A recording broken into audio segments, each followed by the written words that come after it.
And we welcome you back here to Newsmax Now. John Bachman alongside Miranda Kahn. Before we hand things over to Ed Berliner in Midpoint. That's Ed. That's Ed Berliner. I was combining the two. That's okay. Mid Berliner or something like that. Something like that.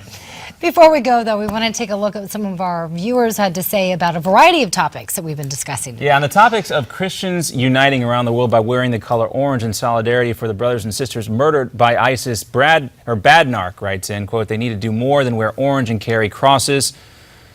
And Bad's got a point there. And Smoke says, Christian leadership is sadly lacking. We need stronger folks and the pulpits with some brimstone. And Kent Nova writes in, I am a peaceful person, but when confronted by evil, I say fight back. An interesting take there. And you hear the voices of some of our readers there mentioning the fact that there's not enough leadership from Christian leaders, you know, in the churches around this country. And I know, I'm thinking back to the times that I've been in Mass recently, we discuss this stuff, but it's mentioned in passing almost as part of just the talk. It happened again. There's been another incidence of this, but what happens from there, I don't think, maybe they have a point. There's not enough being done. Well, I think some people also might be afraid of adding more fuel to the fire by even acknowledging ISIS and basically playing into their propaganda. That's true, but you know, you see stories, and actually, you know, going to give credit to 60 Minutes because they did a report a couple weeks ago talking about the last remaining Christians in Iraq, and you know, some of the oldest churches and monasteries in the world in terms of Christian monasteries there, and they might not be there this time next Easter. Sad to think of that. All right, moving on now. Hillary's presidential run. Aglander writing in, I find Hillary to be boring and irrelevant in general. No campaign is necessary.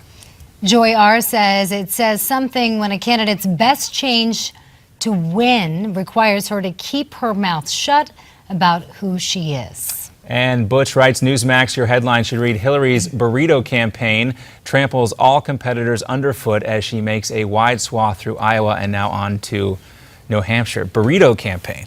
Yeah, I guess because she went to Chipotle and ordered, I guess, a burrito. I thought it was almost like a little comical how much people were following her, chasing the van.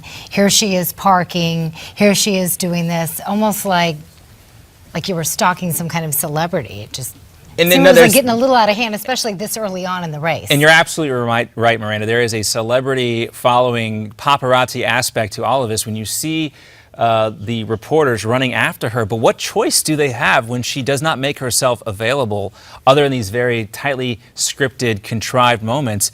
As if you're that reporter and it's you're working in Iowa, it's your one chance to get a piece of the candidate, and you have no chance. You're going to run after him and do whatever you can, although it does look quite odd.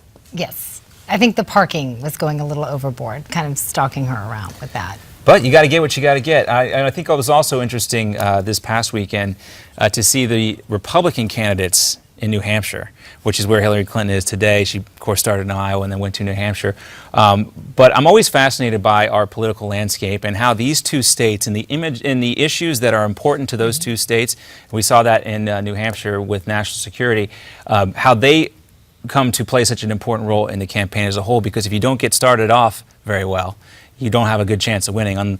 Bill Clinton, the only person, I think, to win the president after losing Iowa and New Hampshire. And let's not forget another important state, Florida.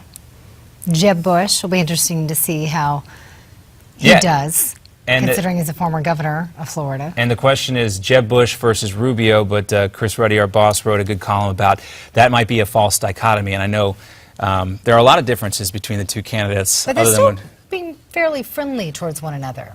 That's right, because the Republican field has somebody that they can run against right now. There's only one Democrat that they're running against. They're not really running against each other as much, but that'll all change very soon. And guys, let's just give everybody a real quick programming note at home. You may have noticed some changes here. This is going to be what we're doing this week here on Newsmax TV. Things are going to change a little bit more, so please pardon our progress as we move into the primetime realm. Coming up next here on Newsmax TV is Midpoint with Ed Berliner, then Steve Malzberg, and then the Daily Wrap starting at 6 o'clock Eastern Time. I want to thank you very much for being with us today. John Bachman, Miranda Kahn. For everybody else working behind the scenes, thanks so much. We'll be back tomorrow.